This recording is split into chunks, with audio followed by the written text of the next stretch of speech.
The commission for Eastwood Hill Arboretum was a 100-year master plan looking at the future of what has now been designated as the National Arboretum of New Zealand.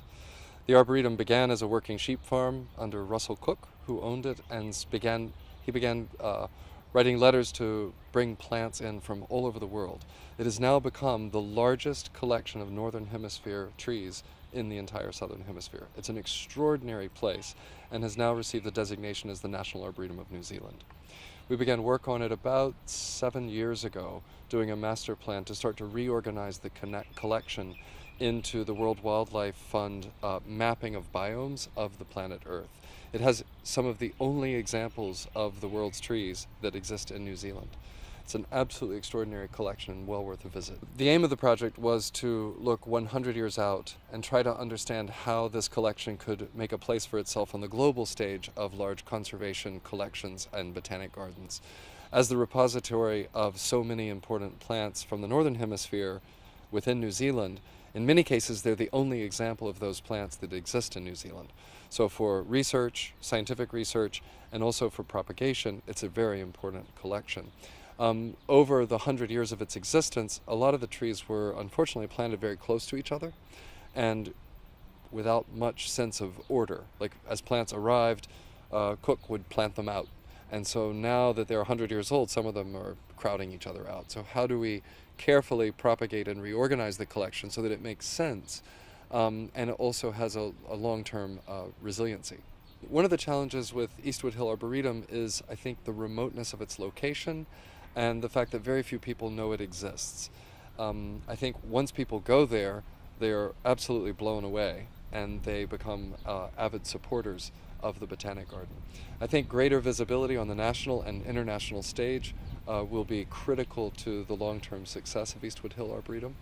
And to that end, I've been working with the Board of Trustees to create an American Friends of Eastwood Hill Arboretum. And we have just completed the establishment of that organization so that donors who understand the global importance of Eastwood Hill Arboretum and its collection could provide donations to the park in New Zealand and get tax benefits, tax credits in the United States. So we created a nonprofit in the US exclusively to benefit Eastwood Hill Arboretum.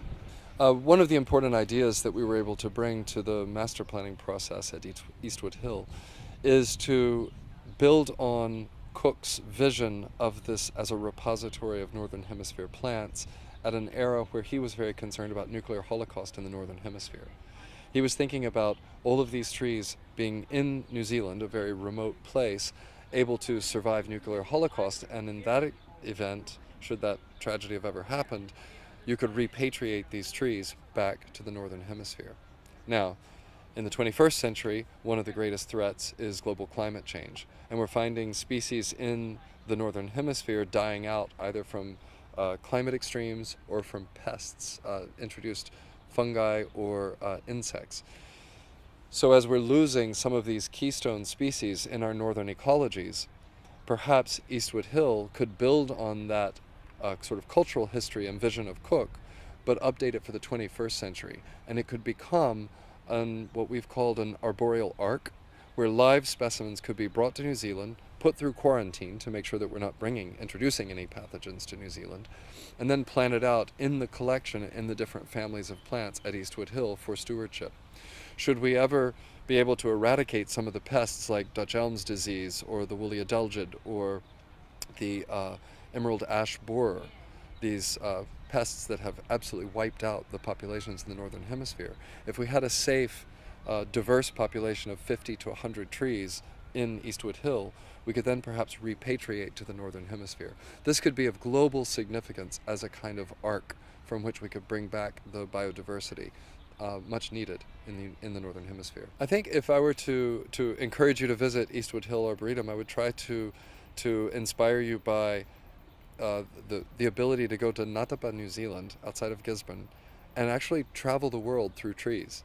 Because there are collections from Argentina, from China, from Mexico, North America, Canada, all over Europe. And so you can, in a sense, walk the world in one afternoon at Eastwood Hill.